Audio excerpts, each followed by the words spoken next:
जय हिंद दोस्तों। आइए देखते हैं एडुटेरिया का जो बिहार एसआई का सेट प्रैक्टिस चल रहा था उसी में सेट नंबर आज 10 है। इससे पहले सेट नंबर 1 से लेकर 9 तक हमारे चैनल पर अपलोड कर दिया गया है। जिससे आप नहीं देखें उसे भी आप हमारे चैनल पर उस वीडियो को देख सकते हैं। आइए स्टार्ट करते हैं सेट नंबर 10 का क्वेश्चन नंबर 1। देखते हैं क्वेश्चन नंबर 1 क्या कह रहा है। भारतीय राष्ट्रीय कांग्रेस को शिक्षित भारतीयों का वार्षिक राष्ट्रीय मेला किसने कहा था। देखते हैं किसने कहा था, तो ये कहा था लाला लाजपत राय जी ने। आगे देखते हैं क्वेश्चन नंबर 2।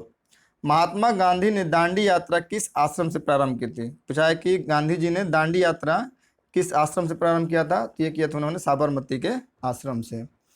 डलहौजी की व्यापक सिद्धांत के अंतर्गत विलय किया गया प्रथम राज्य कौन था। तो व्यापक सिद्धांत किसका था, डलहौजी का था। इसके तहत सबसे पहले किसको, तो उसने सतारा को हड़पा था। आगे देखते हैं क्वेश्चन नंबर 4। किस आंदोलन के दौरान प्रथम बार वंदे मातरम, क्या है वंदे मातरम का व्यापक स्तर पर प्रयोग किया गया था। तो किस आंदोलन में किया गया था, तो ये स्वदेशी आंदोलन में किया गया था। स्वदेशी आंदोलन कब हुआ था, 1905 में बंगाल विभाजन के समय। आगे देखते हैं क्वेश्चन नंबर 5। किस आयोग ने सर्वप्रथम यह सिफारिश किया कि जरूरतमंद लोगों को अकाल के दौरान सहायता प्रदान करना राज्य का ये कर्तव्य होगा। तो ये कौन था, ये स्ट्रेटजी आयोग ने इस बात की सिफारिश की थी। आगे देखते हैं क्वेश्चन नंबर 6। निम्नलिखित घटनाओं पर विचार करें। क्रिप्स मिशन, अगस्त प्रस्ताव, वेवेल योजना और नेहरू रिपोर्ट। तो क्रिप्स मिशन कब हुआ था, 1942 में। अगस्त प्रस्ताव कब आया था, तो 1940 में। कब आया था, तो 1940 में। वेवेल योजना कब आया था, 1945 में। और बच जाता है नेहरू रिपोर्ट, ये कब था, तो 1928 में। यानी क्या हो जाएगा इसमें, पहले 3 2 1 4, यानी 3 2 1 4 ऑप्शन नंबर क्या हो जाएगा, बी। आगे देखते हैं क्वेश्चन नंबर 7। निम्नलिखित में से कौन कन्नड़ साहित्य को, इसका पूछ रहा है कन्नड़ साहित्य के त्रिरत्न में शामिल नहीं है। इसमें कौन शामिल नहीं है, तो पंब, पोन, रत्न, ये तीनों के तीनों शामिल थे, जबकि कंबन इसमें शामिल नहीं था। आगे देखते हैं क्वेश्चन नंबर 8। दिल्ली सल्तनत की राजस्व व्यवस्था के अंतर्गत निम्नलिखित में से कौन सा कर गैर मुसलमानों से लिया जाता था। तो जजिया और खराज किससे लिया जाता था, गैर मुसलमानों से लिया जाता था। ऋग्वेद में किस नदी को सर्वाधिक पवित्र माना गया है। तो किस में पूछा है, ऋग्वेद काल में पूछा है कि सबसे पवित्र नदी कौन थी। तो सबसे पवित्र नदी कौन सी थी, तो सरस्वती नदी सबसे पवित्र थी। आगे देखते हैं क्वेश्चन नंबर 10। निम्न में से कौन सुमेलित नहीं है। इसमें पूछ रहा है कौन सुमेलित नहीं है। ऋग्वेद स्तुति के भजन और ज्ञान के लिए, ऋग्वेद में क्या है, देवताओं की महिमा मान किया गया है, स्तुति की गई है, भजन की बात कही गई है, यानी बिल्कुल सही है। सामवेद में विज्ञान का जनक, ये गलत है, सामवेद में विज्ञान का जनक नहीं होगा। आगे देखते हैं, मुगल सम्राट अकबर ने किस वर्ष मजहरनामा की घोषणा की थी। मजहरनामा की घोषणा अकबर द्वारा कब किया गया था, ये किया गया था 1579 यानी 1579 में। आगे देखते हैं क्वेश्चन नंबर 12। निम्नलिखित में से किस इतिहासकार ने जजिया के बारे में लिखा और माना कि वह अपने सभी भाइयों की तुलना में अधिक सक्षम और योग्य थी। ये किसके बारे में बहुत बात हो रहा है, रजिया सुल्तान के बारे में। किसने कहा था, तो मिन्हास ए सिराज ने कहा था। केंद्रीय सतर्कता आयोग का गठन किस समिति की अनुशंसा पर किया गया था। किस समिति की अनुशंसा पर किया गया था, ये किया गया था संथानन समिति की अनुशंसा पर। आगे देखते हैं क्वेश्चन नंबर 14।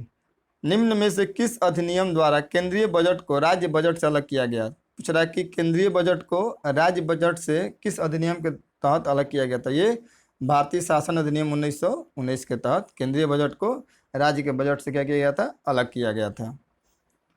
निम्न में से कौन सा संवैधानिक निकाय नहीं है। इसमें पूछा है कि संवैधानिक निकाय नहीं है, तो चुनाव आयोग है, वित्त आयोग भी है, संघ लोक सेवा आयोग ये भी है, केंद्रीय सूचना आयोग, ये क्या है, एक संवैधानिक निकाय नहीं है।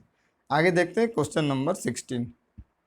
निम्नलिखित में से किसे संसद की लोक लेखा समिति का मित्र, दार्शनिक और मार्गदर्शक भी कहा जाता है। तो ये नियंत्रक एवं महालेखा परीक्षक को कहा जाता है।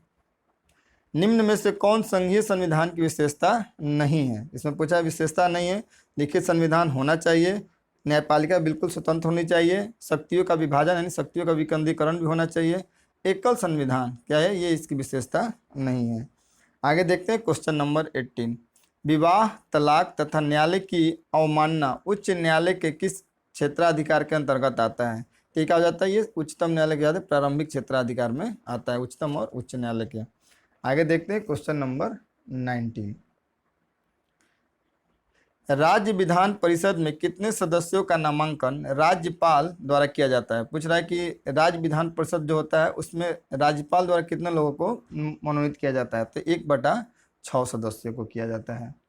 आगे देखते हैं, संविधान का 126वां संविधान संशोधन किस विधेयक या किस अनुच्छेद से संबंधित है? ये पूछा है 126वां किससे है? ये हो जाता है 331 और 333 एंग्लो इंडियन से संबंधित था। इस पर ऐसा क्या हो जाएगा 20 का ए। आगे देखते हैं क्वेश्चन नंबर 21। निम्न में से कौन सी विशेषता आयरलैंड के संविधान से नहीं लिया गया है? पूछ रहा है कि नहीं लिया गया है। तो राज्य के नीति निर्देशक तत्व बिल्कुल लिया गया है, राष्ट्रपति निर्वाचन पद्धति ये भी लिया गया है, राज्यसभा के सदस्यों के लिए नामांकन ये भी लिया गया है, केंद्र द्वारा राज्यपाल की नियुक्ति ये आयरलैंड के संविधान से नहीं लिया गया है। आगे देखते हैं क्वेश्चन नंबर 22। आपात उपबंध का संबंध किस संविधान के किस भाग में है? तो आपात की बात किस में कही गई है? भाग 18 में। और 20 में क्या हो जाएगा? संविधान संशोधन की बात कही गई है। आगे देखते हैं क्वेश्चन नंबर 23। निम्नलिखित में से कौन सा कीटों से प्राप्त नहीं किया जाता है? तो रेशम भी मिलता है, रेशम के कीट से, मोती, शहद, इनमें से सभी क्या होता है? कीटों से प्राप्त किया जाता है। आगे देखते हैं क्वेश्चन नंबर 24। निम्नलिखित में से कौन सा सही नहीं है? ऑस्कर पुरस्कार 1929 से दिया जा रहा है, बिल्कुल सही है। मान बुकर पुरस्कार 1969 से, ज्ञानपीठ पुरस्कार 1965 से, कलिंग पुरस्कार 1951, यही गलत है, कलिंग पुरस्कार 1951 से नहीं दिया जा रहा है। आगे देखते हैं क्वेश्चन नंबर 25। रविन्द्रनाथ टैगोर की गीतांजलि किसका संग्रह था? ये गीतांजलि में इन्होंने अपने कविताओं का क्या किया था? संग्रह किया था।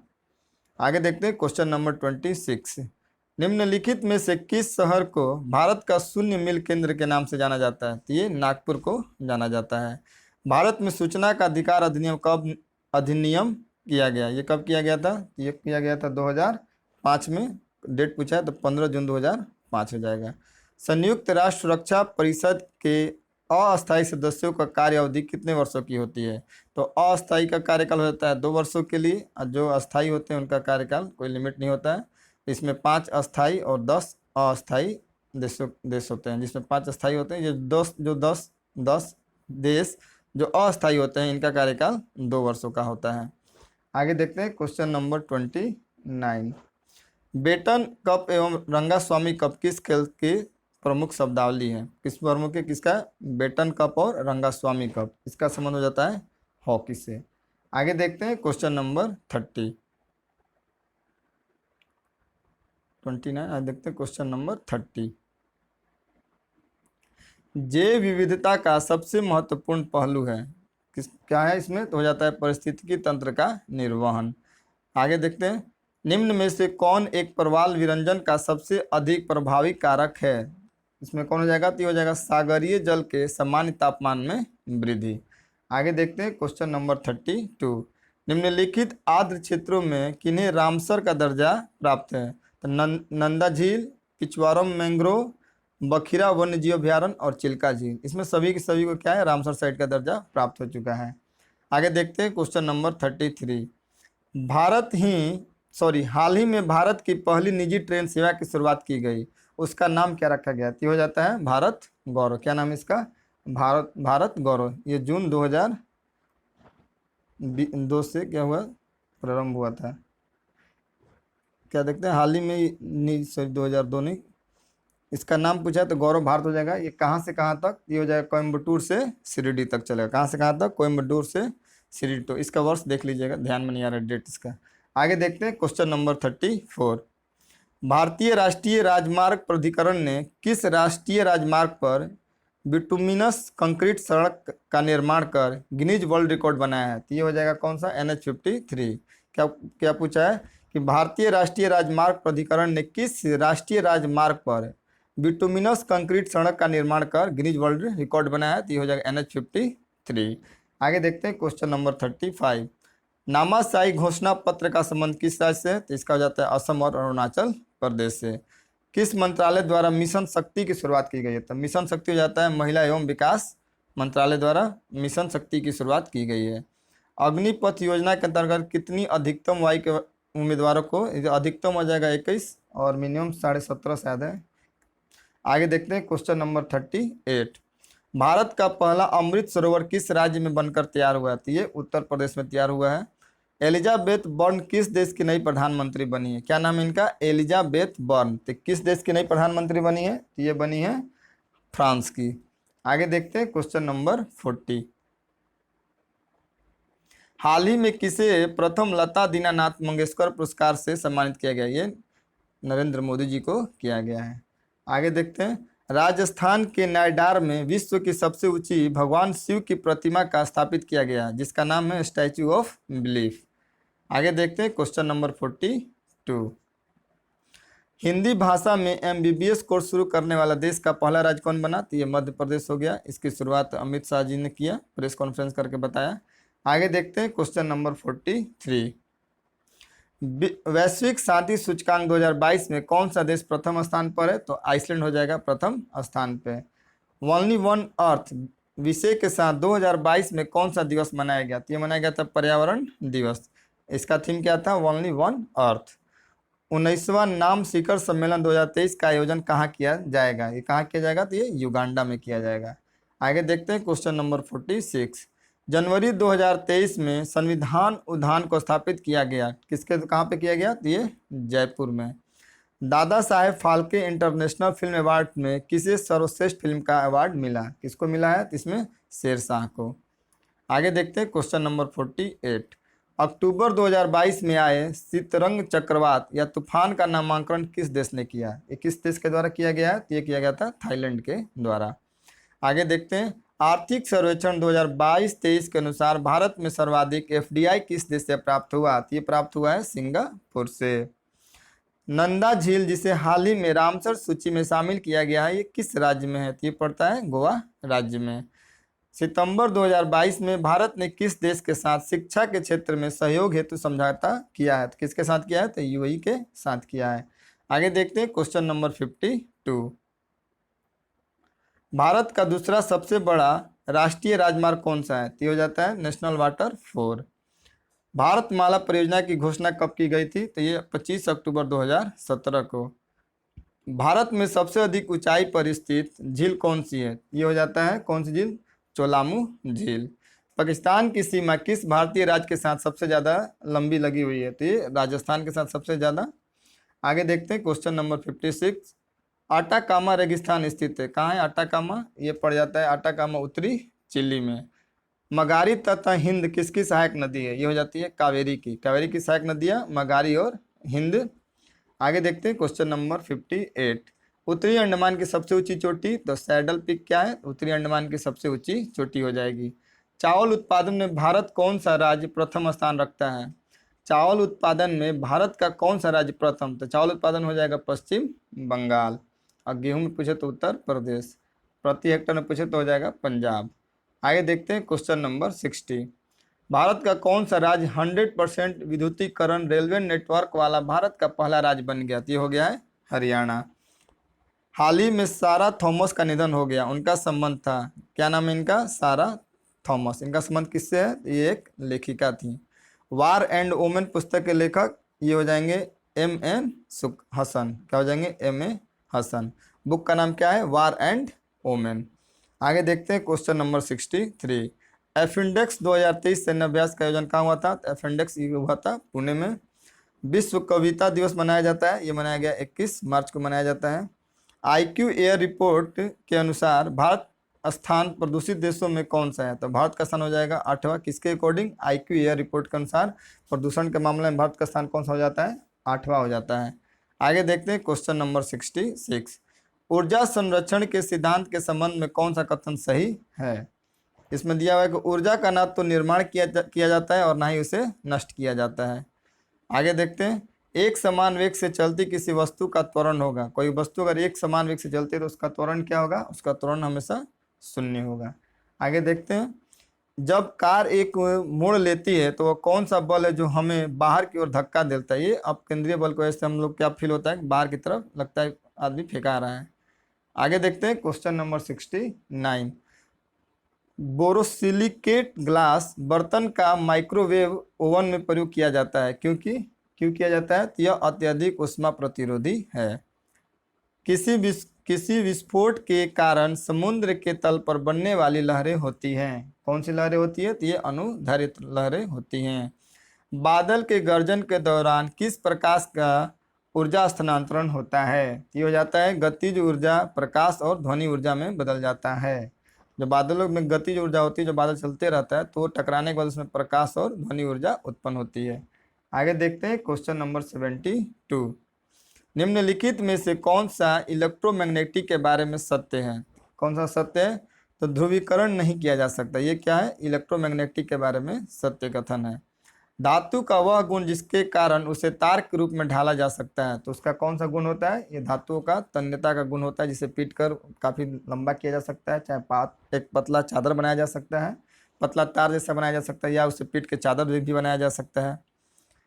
आगे देखते हैं H2O2 प्लस Cl2 और 2HCl प्लस O2 अभिक्रिया में H2O2 किसके रूप में कार्य कर रहा है? इसमें किसके कारण? ये एक अपचायक के रूप में H2O2 कार्य कर रहा है। आगे देखते हैं क्वेश्चन नंबर 75। निम्नलिखित में से कौन सा कथन गलत है? इसमें पूछा है कौन सा कथन गलत है यानी असत्य है। इसमें कह रहा है सोडियम हाइड्रोक्साइड की क्षारीय प्रकृति सोडियम आयनों की उपस्थिति के कारण होती है। क्या ये इसमें कथन गलत है?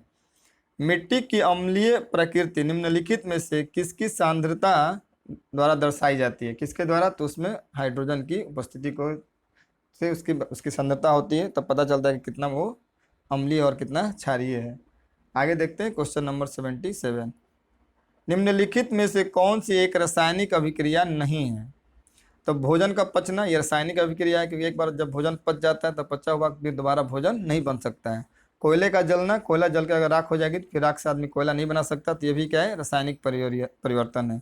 कागज का जलना ये भी रासायनिक अभिक्रिया है।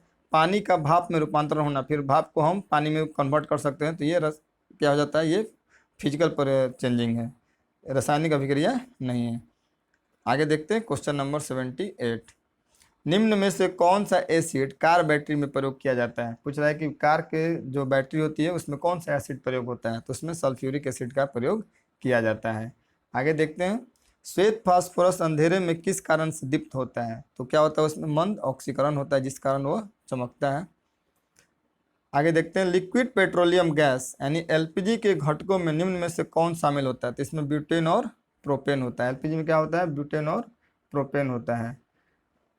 ब्यूटालिन भी होता है। क्या होता है? ब्यूटालिन भी होता है, यानी 2 3 4 2 3 4, इसका क्या हो जाएगा? डी। संक्षारण की समस्या को कम करने के लिए निम्नलिखित में से कौन सा तरीका प्रयोग में लाया जाता है? कौन सा लाया जाता है? तो पेंटिंग किया जा सकता है, गैल्वेनीकरण भी किया जा सकता है, उसके बाद एनोडीकरण और इलेक्ट्रोलाइसिस। इलेक्ट्रोलाइसिस है तो उसमें करंट आएगा। मिश्र धातु का निर्माण यानी 1 2 यानी 2 को छोड़ के सब हो जाएगा, सॉरी 4 को छोड़ के हो जाएगा, तो 1 2 3 5 क्या हो जाएगा? 81 का बी। आगे देखते हैं क्वेश्चन नंबर 82। मसूड़ों में रक्तस्राव, दांतों का गिरना, अस्थि का भंगुर होना, एक घाव भरने में देरी निम्न में से किस विटामिन की कमी से होती है? तो ये विटामिन सी की कमी से क्या हो जाती है? खून की क्या होती है? मसूड़ों से खून आने लगता है, चाहे दांत भी क्षय होने लगता है। घाव को भरने में भी विटामिन सी काफ़ी महत्वपूर्ण है।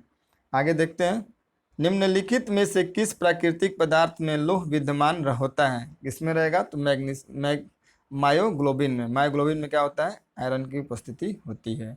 निम्नलिखित में से कौन सा सरीसृप वर्ग का जंतु नहीं है? इसमें कौन सा नहीं है? ऑप्शन क्या क्या है? कछुआ है, ये भी है, किंग कोबरा, ऑस्ट्रिच और उड़न छिपकली। ये क्या हो जाएगा? ऑस्ट्रिच नहीं होगा, बाकी सभी के सभी क्या हो जाएंगे? सरीसृप हो जाएंगे। आगे देखते हैं क्वेश्चन नंबर 85। निम्नलिखित कथनों पर क्या विचार कीजिए? हमारे दंत क्षय हेतु अम्ल जिम्मेदार होते हैं। हमारे दांतों के मध्य फंसे खाद्य पदार्थ अम्ल निर्मोचित करने में सहायक होते हैं, यानी दोनों के दोनों क्या है? सही है। आगे देखते हैं क्वेश्चन नंबर 86। एम्फीसाइमा निम्नलिखित में से किसे प्रभावित करता है? क्या पूछा है? एम्फीसाइमा किसे प्रभावित करता है? तो ये फेफड़े को प्रभावित करता है। आगे देखते हैं, निम्नलिखित में कौन सा सुमेलित नहीं है? आयोडीन 123, मोतियाबिंद का उपचार, ये क्या है? ये सुमेलित नहीं है। बाकी कोबाल्ट 60 से कैंसर का उपचार होता है, 32 से ल्यूकोमिया थेरेपी होता है, और फास्फोरस 32 से रक्त प्रवाह का अनुरेखण किया जाता है। निम्नलिखित में से कौन एक जड़ नहीं है? इसमें पूछा है कि जड़ कौन नहीं है। गाजर का भी हम लोग जड़ खाते हैं, मूली भी जड़ है, और सतलज भी। आलू का हम लोग क्या खाते हैं? तना खाते हैं। आगे देखते हैं क्वेश्चन नंबर 89। निम्नलिखित में से कौन सा रासायनिक यौगिक तंबाकू के धुएं यानी सिगरेट में पाए जा सकते हैं? तो कार्बन मोनोऑक्साइड और क्या पाया जाता है इसमें? कार्बन मोनोऑक्साइड पाया जाता है, साइनाइड और निकोटीन, यानी तीनों के तीनों पाए जाते हैं। 1 2 3। किसी वायरस में उत्परिवर्तन किस कारण होता है? किस कारण होता है किसी वायरस में उत्परिवर्तन? तो उसमें होता है अनुवांशिक द्रव्य में परिवर्तन के कारण क्या होता है? उत्परिवर्तन होता है। आगे देखते हैं, निम्नलिखित में से किसने घाटा वित्तीय के विचार की सबसे पहले चर्चा की थी? किसका? घाटा वित्तीयन के विचार की किसने किया था? तो जॉन मेनार्ड केंज ने। जॉन मेनार्ड केंज ने। निम्नलिखित में से किसे विदेशी प्रत्यक्ष निवेश के रूप में समझा जाएगा? क्या पूछा इसमें? विदेशी प्रत्यक्ष निवेश के रूप में समझा जाएगा। तो ये इसमें हो जाएगा कि भारत में शैक्षणिक संस्था स्थापित करने वाला कोई विदेशी तत्व को क्या समझा जाएगा? ये प्रत्यक्ष निवेश, विदेशी निवेश समझा जाएगा। आगे देखते हैं क्वेश्चन नंबर 93। 93 में देखते हैं, अल्प विकसित अर्थव्यवस्था की विशेषता निम्नलिखित में से कौन सी है? इसमें कौन सी हो जाएगी? प्रति व्यक्ति का निम्न आय हो जाता है, और निम्न आश्रिता अनुपात, पूंजी निर्माण की उच्च दर, इस प्राथमिक क्षेत्र में अत्यधिक कार्यबल, यानी 1 और 4 हो जाएगा। इसका क्या हो जाएगा? 93 का ए। आगे देखते हैं क्वेश्चन नंबर 94। भारतीय जनजातीय सहकारी विपणन विकास परिसंघ का गठन कब किया गया? ये हुआ था 1987 में। इस प्रकार आगे देख 95, भारतीय औद्योगिक वित्त निगम यानी IFCI द्वारा ऋण उपलब्ध करवाता है। किसको करवाता है ये? तो निजी क्षेत्र के उद्यमों को और सरकारी क्षेत्र के उद्यम, यानी दोनों को क्या करता है? ये कराता है। इस प्रकार 95 क्वेश्चन जीके जी इसके समाप्त हुए। इसके बाद 5 क्वेश्चन है जो मैथ से रिलेटेड है, जिसका मैं आंसर देता हूँ या थोड़ा हिंट कर देते हैं, आप बना लीजिएगा। क्वेश्चन कोई खास हार्ड नहीं है। देखते हैं क्वेश्चन नंबर 96। एक नल किसी बाल्टी का 4/9 भाग 1 मिनट में भरता है, तो बाल्टी का शेष भाग भरने में नल को कितना समय लगेगा? यानी 1 मिनट में 1 मिनट में भरता है कौन? 1 मिनट में हो जाता है 4/9 भाग। तो 1 भाग भरने में इसको कितना समय लगेगा? 4 × 8 = 9/4 लग जाएगा। तो इसमें कोई ऑप्शन इनमें से कोई नहीं हो जाएगा। आगे देखते हैं क्वेश्चन नंबर 97। एक वस्तु के अंकित मूल्य पर 15% बाटा देने के बाद 20% लाभ होता है। यदि वस्तु का क्रय मूल्य 153 रुपये हो तो वस्तु का अंकित मूल्य ज्ञात कीजिए। ये 153 रुपये क्रय मूल्य है, तो ये जब भी बाटा मिलता है तो किस पे मिलेगा? अंकित मूल्य पे मिलेगा। अंकित मूल्य 100 हो जाएगा, इसका 85% कितना हो जाएगा? 153 हो जाएगा, और फिर इसके 20% लाभ पे निकालना है। इसको हल कीजिएगा तो 216 आएगा। आगे देखते हैं क्वेश्चन नंबर 98। किसी कार्य को 3 पुरुष 6 दिन में पूरा कर सकते हैं, उसी कार्य को 6 महिलाएं 18 दिन में पूरा कर सकती है। इस कार्य को 2 पुरुष और 12 महिलाएं कितने दिनों में समाप्त करेंगी? तय कर देंगी 4.1/2 दिन में। आगे देखते हैं क्वेश्चन नंबर 99। समान लंबाई की 2 रेलगाड़ी एक दूसरे के समानांतर पटरियों पर एक ही दिशा में क्रमशः 56 किलोमीटर प्रति घंटा और 46 किलोमीटर प्रति घंटा की चाल से जा रही है। तेज गति वाली रेलगाड़ी दूसरी रेलगाड़ी को 36 सेकंड में पार कर जाती है, तो प्रत्येक रेलगाड़ी की लंबाई कितनी होगी? तो इसमें क्या हो जाएगा? इसको हल कीजिएगा, इसका आंसर आएगा 50 मीटर। आगे देखते हैं क्वेश्चन नंबर 100। लोहे की उस चादर का क्षेत्रफल क्या होगा जिसमें 24 सेंटीमीटर ऊंचा तथा 7 सेंटीमीटर आधार की त्रिज्या वाला शंकु बनाया जा सके? इसका क्या हो जाएगा? 704 वर्ग किलोमीटर। इस प्रकार इस सेट का 100 क्वेश्चन समाप्त होता है। बहुत जल्द मिलते हैं इसके अगले सेट के साथ। अगर हमारा वीडियो आपको अच्छा लगता है तो आप हमारे चैनल को सब्सक्राइब करें और हमारे वीडियो को लाइक करें। और 1 से 2 सेट बचा हुआ है, इसके बाद ये बुक ख़त्म हो जाएगा। बहुत जल्द मार्केट में इसका अगला पार्ट यानी वॉल्यूम 2 आने वाला है, उसका भी वीडियो बनाकर अपलोड किया जाएगा। आप हमारे चैनल से जुड़े रहें, जितना भी बिहार एसआई का मॉडल सेट आएगा सबको अपलोड किया जाएगा, और दूसरी तरफ लुसेंट ऑब्जेक्टिव का भी क्वेश्चन अपलोड किया जा रहा है, उसे भी आप देख सकते हैं। देखने के लिए बहुत बहुत धन्यवाद।